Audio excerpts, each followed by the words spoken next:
He wouldn't let anyone treat him until the nurse spoke his Korean Mafia's secret code. The emergency room of Mercy General Hospital had never been this quiet. Normally, the hum of machines, the shuffle of gurneys, and the low chatter of nurses created a steady rhythm. Tonight, that rhythm was broken. A man stumbled into Trauma Bay 3, blood soaking through his tailored black suit, a jagged piece of glass clutched in his hand. His eyes were sharp, alert, burning with the kind of focus that made even the armed security guards hesitate. He was handsome in a dangerous way, but that face was twisted with pain and fear, his skin pale, turning gray under the fluorescent lights. "Stay back," he rasped, his English accented, harsh. "Do not come near." Dr. Miles Hahn, the chief resident, shouted orders, but the man's wild, panicked movements made every attempt impossible. "Taser him. Keep him calm. Someone call security." No one moved. Not really. The man's presence filled the room, a predator wounded but fully aware of his danger. He wasn't just a patient. He was a storm, and everything around him trembled. At the nurse's station, Sienna Park watched. 28, small but fierce, her dark hair tied tight, eyes sharp from years of emergency medicine in places where hospitals were war zones. She knew something everyone else didn't. The man wasn't crazy. He wasn't blind with panic. He was cornered. And if anyone tried to force him down, he could die or worse, someone else would. "Stand down," Sienna said, her voice cutting through the noise. Even Dr. Hahn froze. "I can handle this." He tried to stop her. "Nurse, this isn't your call." "I said, stand down." She moved toward the man, every step confident, calm. He swung the glass shard, eyes darting, and Sienna didn't flinch. She ignored the threat and instead looked into his eyes, seeing past the blood, the fear, the chaos. She noticed the tattoo peeking from his bloodied collar, a black serpent, winding and detailed, a mark she hadn't seen in years but would never forget. It was the symbol of loyalty, of blood, of secrets that were deadly to speak aloud. "You're bleeding out," she said softly. "But it's not them that will kill you." He blinked, confusion breaking through the fear. Who are you?" Sienna whispered a phrase in flawless Korean, a coded shibboleth from the old syndicates. "The tiger does not hunt when the mountain burns." His eyes went wide. Recognition flashed, raw and immediate.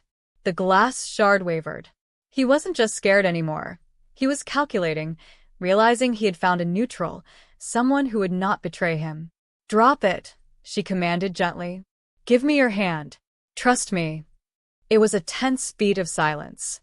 Then, carefully, he lowered the shard and allowed her to guide him onto the gurney.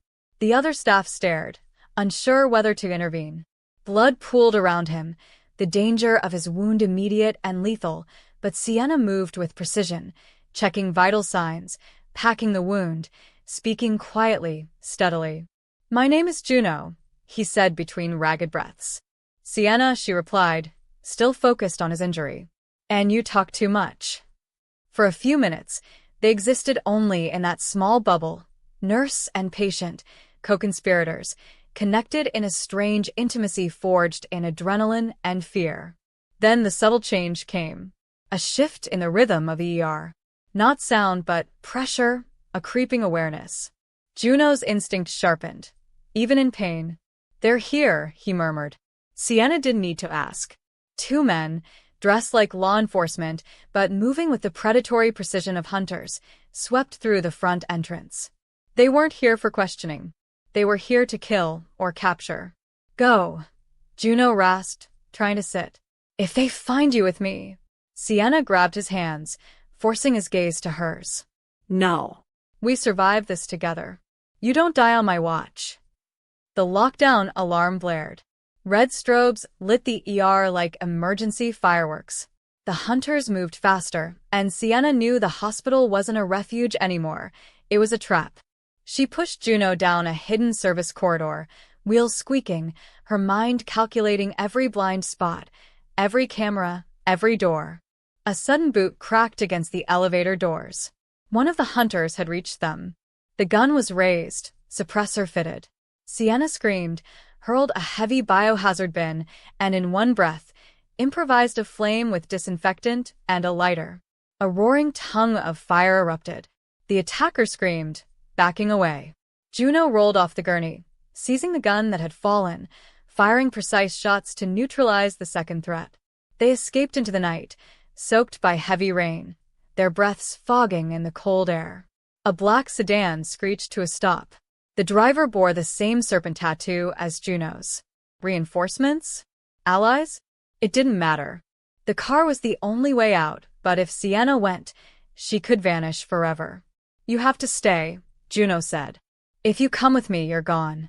Sienna's eyes flicked between him and the hospital, the life she had built. Her heart thudded, an electric pull toward him, toward the danger, toward something forbidden. She grabbed the ruined lapels of his suit. "You're bleeding through the packing," she whispered. "You need surgery." Juno shook his head. Instead, he pressed a heavy silver ring into her hand, stained with his own blood. "This is mine. You don't get this anywhere else. You hold this, you hold me." The car doors slammed, separating them in the rain. Sienna stood alone, blood on her hands, sirens wailing in the distance. The ring felt heavy, cold against her palm. She clenched it, hiding it, tracing the engraving of the serpent, and felt a chill. The tiger would return. Subscribe to this channel to support our growth. Sienna stood in the pouring rain, the hospital looming behind her like a ghost of her ordinary life. The ring burned cold in her palm, heavy with meaning, heavy with danger. She couldn't let anyone see it. Not the police, not the ER staff, not the night that seemed to close in around her like a cage. Her hands shook, not from the chill, but from adrenaline, from the weight of what she had just done. She had disobeyed orders, defied every rule she had ever sworn to uphold, and now she carried a secret bigger than herself. Juno wasn't just wounded. He was a man whose life was a ledger of debts, loyalties, and lethal alliances. And somehow, she had just earned a place in that world. The rain poured harder, soaking through her scrubs, plastering her dark hair to her forehead. She glanced around the ambulance bay. The black sedan had disappeared into the night, leaving only the echo of its tires on wet asphalt. Sirens were wailing in the distance, but they felt distant, like a warning she wasn't supposed to hear yet. Sienna traced the engraving on the ring, the coiled serpent snaking across the silver, and shivered. This wasn't just a token. It was a message, a brand of the Korean Mafia, an identity she didn't fully understand but somehow knew she had to respect. Whoever had sent the hunters, or whoever Juno had wronged, wouldn't stop. And now neither would she. "Stay calm, Sienna," she whispered to herself, though her voice was drowned by the pounding rain. "Think. Move. Survive." She scanned the perimeter. No police in sight, no civilians. The perfect quiet for escape, or for a trap. Her mind replayed every move from the ER, the glass shard, the flamethrower, Juno's steady hands taking control of the second shooter. She had never met anyone so dangerous, yet so human. The intensity of his gaze haunted her, the vulnerability under all that violence. A sudden noise behind her snapped her attention. Footsteps. Quick, deliberate. Not the sloppy pace of a civilian. Not the cautious shuffle of someone afraid. These were hunters, or worse, someone who knew exactly what they were looking for. "Show yourself," Sienna called, gripping the ring tight in her palm. The metal felt heavy enough to anchor her resolve. A shadow detached itself from the edge of the bay. A man stepped forward, face obscured under a hood, hands gloved, eyes glinting with calculation. Sienna froze. She could see the barrel of a pistol under his jacket. Not law enforcement, not anyone friendly. "You shouldn't be here," he said, his voice smooth, cold. "Step away, nurse. That man belongs to someone else." Sienna's heart raced. She had to think fast. Her training, her instincts, every survival lesson from emergency rooms overseas flashed through her mind. "He isn't someone else," she said, her voice firm. "He's alive because of me. Leave now, or you'll regret it." The man laughed, low and menacing. You think a nurse can protect him from the syndicate? From his own family? The words cut through her like a knife. His own family. Juno wasn't just hunted by outsiders. He was in danger from the people he trusted most. That made the stakes personal, deadly. Before she could react further, another shadow appeared behind the first. Two of them, moving in coordination. Sienna felt a cold knot in her stomach. They weren't improvising. They weren't sloppy. They were professionals. And she and Juno were out in the open. A plan formed in her mind. Quick, precise. The fire, the bin, the elevator, they had worked before. She could do it again. She pulled a metal pipe from a nearby supply rack, gripping it like a shield, her body low, ready. The first man lunged. Sienna sidestepped, swinging the pipe. The impact sent him staggering, pistol clattering to the ground. The second moved faster, but Sienna had calculated the angle, the spacing. She pivoted, using momentum to trip him over a wet crate. Rainwater splashed around them. The fight was brief, violent, but far from over. Sienna knew she couldn't hold them off forever. Juno, where was he? Her eyes scanned, and then she saw him, limping but moving with deadly precision, the ring still clutched in her palm. He wasn't just defending himself. He was covering her, moving with a purpose that was almost terrifying in its efficiency. Get down, Juno shouted, voice ragged but commanding. He fired a single shot into the concrete floor near their attacker's feet. The sound cracked like thunder, but it didn't stop them. They had to escape, and fast. Sienna's mind raced. The ambulance bay wasn't safe.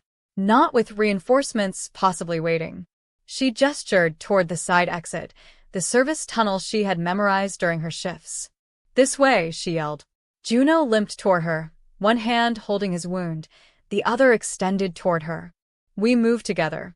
Don't let go, he hissed. The hunters recovered quickly, splitting to flank them. Sienna felt a spike of panic, but she pushed it down. She couldn't falter. Not now. Not with Juno, depending on her. They ran, slipping into the narrow tunnel, the scent of wet concrete and industrial bleach heavy in the air. The echo of their steps bounced off the walls, making it impossible to tell how close their pursuers were. Sienna's lungs burned. Her arms ached from dragging the gurney through uneven ground. She could hear Juno grunting beside her, keeping pace despite his injury. A turn, a corner, and suddenly the path narrowed. A locked door. A keypad on the side. Sienna's fingers flew over the keys. Her hands were slick with rain and blood. She could feel Juno's gaze on her. Sharp, calculating, waiting. The maglock clicked open. They slipped through just as the hunters reached the corner. A flash of movement behind them. A pistol raised. A shadow lunging. But the door slammed shut, sealing the attackers out. Inside, the tunnel opened into a cavernous storage room, dimly lit by flickering amber lights. Crates of medical supplies, yellow barrels, and stacked red bins created a maze. Sienna pushed the gurney behind a stack of crates, dropping to the floor beside Juno. He winced but gripped her hand, the connection electric, a tether in the chaos. Don't move, Sienna whispered. Stay with me. You hear me? Juno's eyes softened, the hardness fading for a moment. I hear you, he said, voice low, raspy. His other hand brushed the hair from her forehead, leaving a streak of blood that made her shiver. The intimacy of that small, stolen moment hit her like a physical blow. Two lives hanging in the balance, hearts pounding, breathing synchronized, the storm outside roaring against the thin walls of the storage room. We can't stay here long, she said. They'll search every exit. We have to keep moving. Juno nodded, but a flicker of doubt crossed his face. Where do we go? Sienna's mind raced. The underground corridors of the hospital were a labyrinth she knew better than anyone, but she needed more than familiarity. She needed a way out that no one else could predict. Her gaze fell on a heavy steel door marked Biohazard Storage, authorized personnel only. It wasn't ideal, but it was their best chance. She keyed in the override code she remembered from a maintenance briefing weeks ago, the door swinging open with a metallic groan. They pushed the gurney inside, hiding behind stacks of red bins. The safety lights flickered on, amber casting shadows over their faces. Juno's pulse was faint, thready, but he met her eyes. That look, equal parts gratitude, trust, and raw danger, made her chest tighten. For a moment, the outside world didn't exist. Not the hunters, not the sirens, not the law. Just them, trapped together, bound by blood, rain, and the invisible code that had saved his life. A sudden clatter echoed from the far end of the storage room. Footsteps. Too deliberate, too calculated. The hunters had found the wrong path, but they were close. Juno's hand shot out, gripping hers. "Sienna, get ready. They're coming." She swallowed, fingers tightening around the ring. The serpent engraved on it seemed to pulse in her hand. A promise. A warning. A debt she hadn't agreed to yet, but one she couldn't refuse. The first shadow emerged from the darkness, a figure moving like smoke. Sienna's heart pounded. And just as the figure raised its weapon, Sienna whispered a single word. The code phrase again, her voice barely audible, but sharp enough to cut through fear. The man froze. Recognition flashed in his eyes. Something shifted in the room. And in that instant, everything could change, either salvation or death. Subscribe to this channel to support our growth. The shadow froze, then tilted its head, the weapon lowering slightly. Recognition flickered across the stranger's face, a flash of confusion, and then a nod. Sienna's heart skipped a beat. The code had worked again, but why? She didn't have time to think. Every second counted. The moment of hesitation was the only thing keeping them alive. Juno tightened his grip on her hand. "We move now. Follow me," he whispered, voice ragged but commanding. His legs were trembling, but he didn't limp, didn't stumble. Every step precise. He led her deeper into the maze of crates and barrels, the smell of antiseptic and damp concrete pressing in on them, sharp and suffocating. "Where are we going?" she asked, trying to keep her voice calm, though every nerve screamed danger. "Out of here. Above ground is impossible," Juno said. "The tunnels loop under the hospital. We can get to the service docks, maybe a truck, maybe a van. I know a route. Trust me." She nodded, though trust was fragile right now. She didn't know who he truly was, who he had betrayed, or who was hunting him. And yet she believed in him, because she had no choice but to. They moved quickly, silently. The footsteps from the storage room grew fainter behind them, but she knew they hadn't escaped entirely. Someone else would find them soon. They always did. Juno's breathing was shallow, but controlled. Sienna pressed her free hand to his wound, feeling the steady pulse of life beneath the bloodied cloth. "You can't keep going like this," she whispered. "We need to stop." "No time," he hissed. "They'll catch us if we rest." Sienna's mind raced. He was right, but exhaustion was a shadow looming over them. She caught a glimpse of the ring in her pocket, the heavy weight of it reminding her that whatever world Juno came from was dangerous in ways she had never imagined. She could feel it pulsing, as if alive. They turned a corner, and the tunnel opened into a small chamber filled with discarded medical carts and stacks of linen. The dim amber light flickered across their faces, catching the blood on Juno's cheek. He looked exhausted, pale, but his eyes were sharp, alert. He was still a predator, even wounded. "You can't just run forever," Sienna said, lowering herself onto a crate beside him. "We need a plan." Juno shook his head. "Plans get you killed. You improvise, you survive." She studied him. Despite the blood, despite the pain, despite everything, there was something in his eyes, something that drew her in. Fear, yes, but also intelligence, calculation, and trust. She didn't know why, but he trusted her. And that trust carried more weight than the weapon in his hand or the hunters in the tunnels. Sienna pulled out a small emergency medical kit she had brought along, checking the supplies. She cleaned Juno's wound as best as she could, pressing gauze into the deep cut. His hand found hers, gripping it weakly. "Don't let go," he murmured. She nodded, squeezing back. "I won't." The tunnel was silent for a moment, save for the drip of water from the ceiling. Then Juno spoke, voice low, almost a whisper. Why did you help me? Sienna paused. Her instincts told her to keep quiet, to protect herself, but the question lingered in the humid air. She met his gaze. Because it's the right thing to do. Because I'm a nurse. And because you needed someone who wouldn't betray you. Juno's eyes softened briefly. Then the edge returned. You don't understand. If they find out you helped me, they won't just kill you. They'll make you disappear. I can disappear, Sienna said, her voice firm. But I won't leave you to die. That's not who I am. Juno's gaze held hers for a long moment. Intense, dangerous, and vulnerable all at once. You're different, he murmured. Not like anyone I've met. Different is dangerous, she replied, but there was a small smile in her eyes. And you, Juno, are reckless. He laughed softly, a sound rough and ragged but oddly human. Reckless keeps you alive. A sudden noise, a metallic clang echoing down the tunnel, made them both freeze. Sienna pressed herself against the wall, gurney between them and the tunnel entrance. Juno's hand tightened on hers, alert, muscles coiled. They're close, he said. Sienna's mind raced. The tunnels were a labyrinth, but she remembered the maintenance paths, the hidden doors, the blind spots. If they could reach the old freight lift near the loading dock, they could escape into the night undetected. But they had to move now. Juno gritted his teeth, ignoring the pain, and pushed the gurney forward.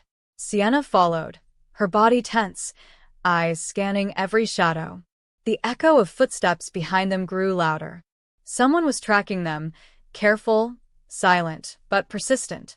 A sharp turn brought them into a narrow passage.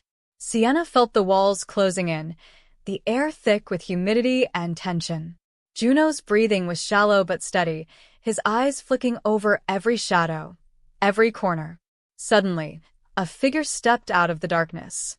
A man, tall, broad-shouldered, gloved hands gripping a pistol. Sienna froze. The hunters had found them. Juno's hand shot out, grabbing hers. Follow my lead. Move fast. The man fired. The bullet ricocheted off the concrete, inches from Sienna's head. She ducked, heart pounding, and pushed the gurney forward with all her strength. Juno rolled to the side, firing his own weapon, precise, controlled, despite his injury. They barreled through the corridor, echoes of gunfire and footsteps bouncing around them. Sienna's pulse raced. She could feel Juno's hand gripping hers, the warmth of his skin, the danger, the trust. Another turn, another shadow. This one moved too fast, too quiet, a second attacker emerging. Sienna swung a metal pipe, connecting with the man's arm, forcing him to stagger. Juno fired a shot that sent the second man sprawling. They reached a stairwell leading up to the loading dock. Sienna paused, chest heaving, scanning the area. The rain outside was heavy, the night dark and slick. A truck idled near the dock, engine humming, lights cutting through the mist. That's our ride, Juno whispered. Move! They pushed the gurney up the stairs, muscles burning, hearts racing. The sound of pursuit behind them was relentless. Sienna glanced back. Another shadow, moving with deadly precision, had followed them into the stairwell. Juno's hand found hers again. Jump on the truck. Now, he shouted. Sienna hesitated for a fraction of a second. Then they lifted the gurney onto the bed of the truck. Juno followed, struggling with every step, his wound bleeding through the packing. The truck roared to life, tires spinning on wet concrete. They were moving but not safe yet. The city stretched ahead, dark and empty, but she knew their pursuers wouldn't give up easily. They had resources, connections, a network that could find them anywhere. Juno collapsed against the gurney, sweat and blood mixing on his face.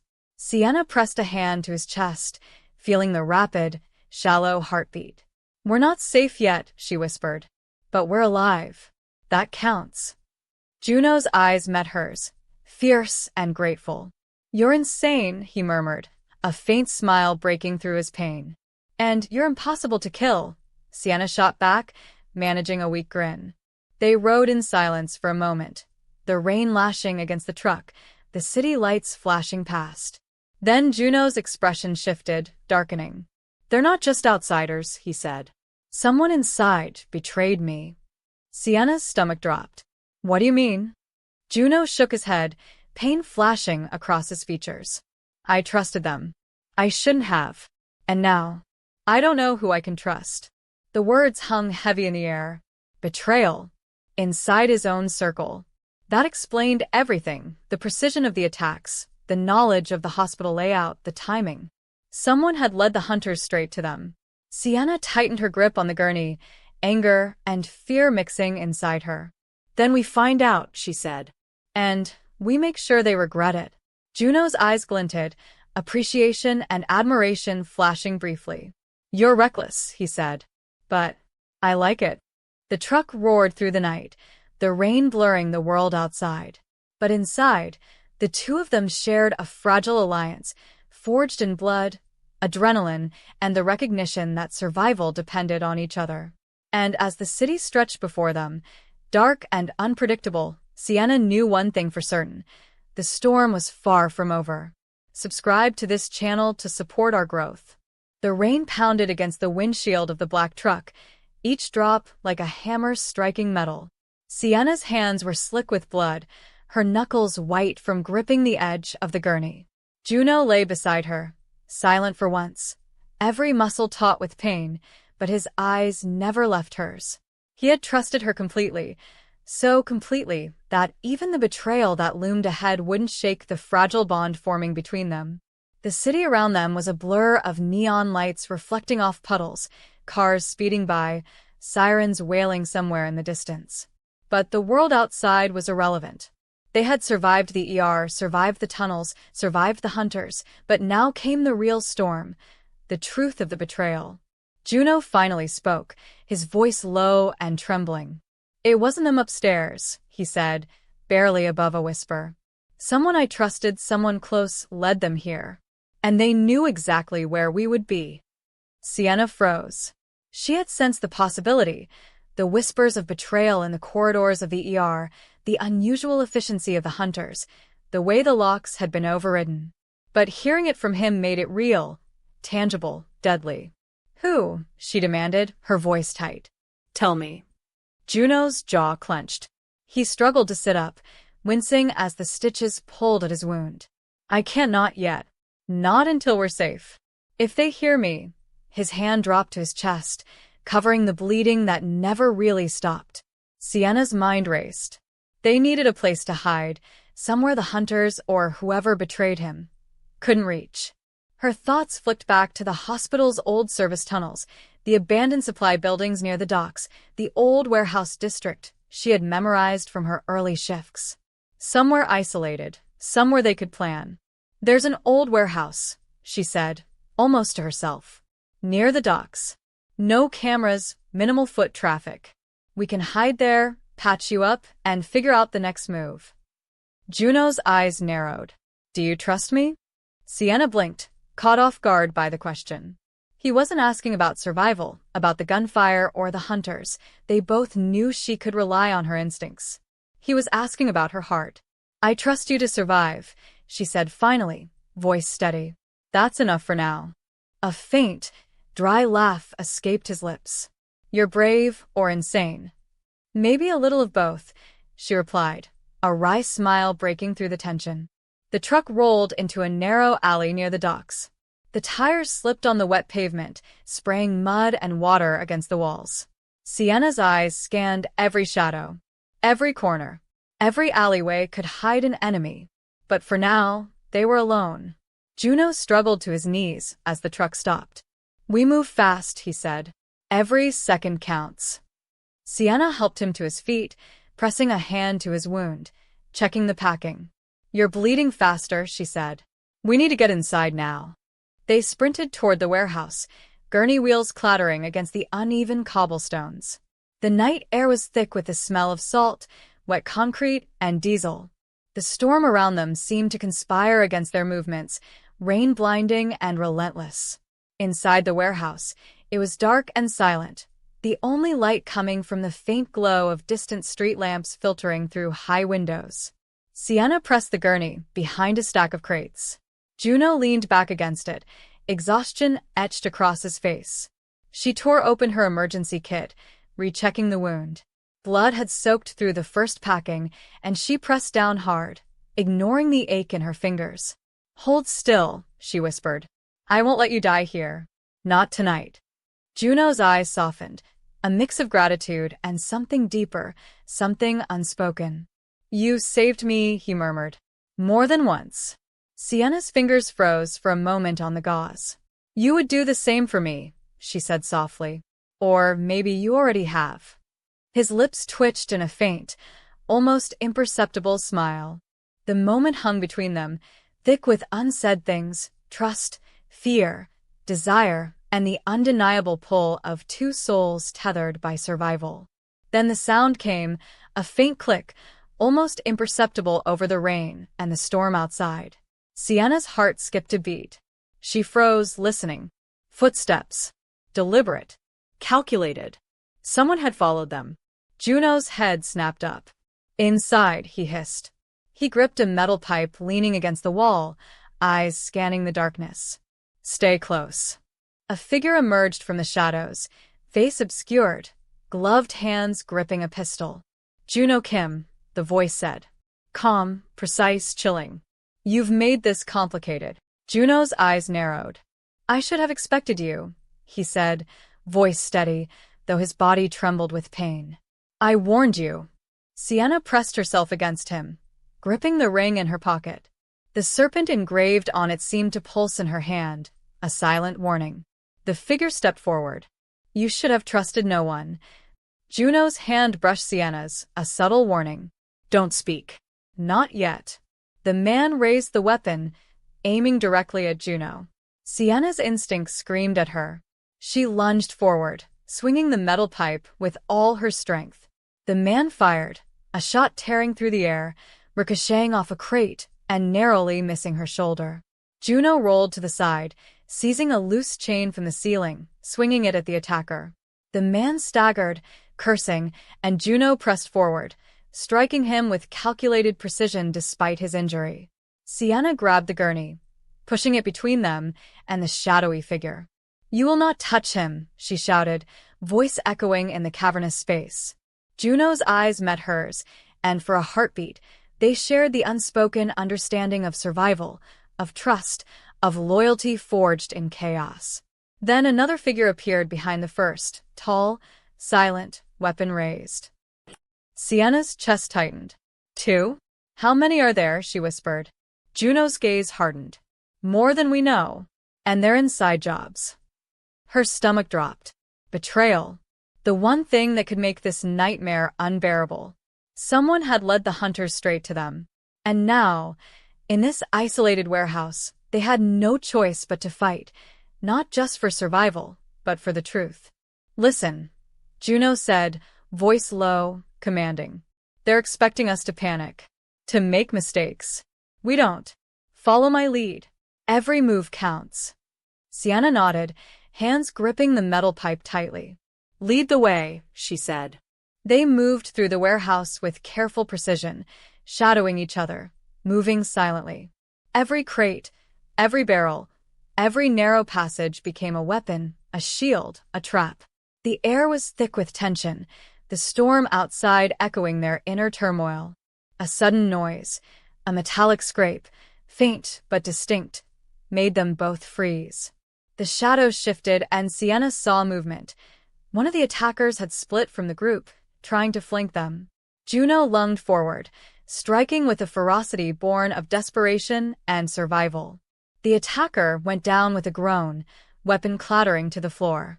Sienna pressed herself to Juno, hand on his wound, supporting him as they moved. Then another sound, a whisper, almost a hiss. Sienna's eyes darted to a dark corner. A figure emerged, mask obscuring the face. Not an attacker, not a hunter. Someone familiar. Juno's eyes widened. "No, it can't be," he breathed. Sienna followed his gaze and felt her stomach drop. The betrayal wasn't just external. Someone from Juno's inner circle had come for him, and now, they had Sienna in their sights too. The figure stepped forward, weapon lowered, but the intent in the movement was clear. They weren't here to negotiate. They were here to settle scores, to exact vengeance, to claim what Juno owed. Sienna gripped the pipe tighter, heart pounding. "Who are you?" she demanded. The figure tilted their head. "Someone who knows your secrets," they said, "and knows how far you'll go to protect them." Juno's jaw tightened. His hand brushed hers, a subtle reminder. "Trust no one," he whispered. The storm outside raged, the rain hammering against the metal roof.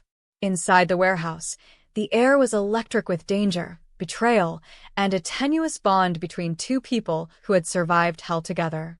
And in that charged silence, Sienna realized the truth. Survival wasn't enough anymore. They had to fight. Not just for their lives, but for the truth, for loyalty, for the fragile trust that could be shattered in a single moment. The figure stepped closer, and Sienna knew whatever happened next would change everything. Subscribe to this channel to support our growth.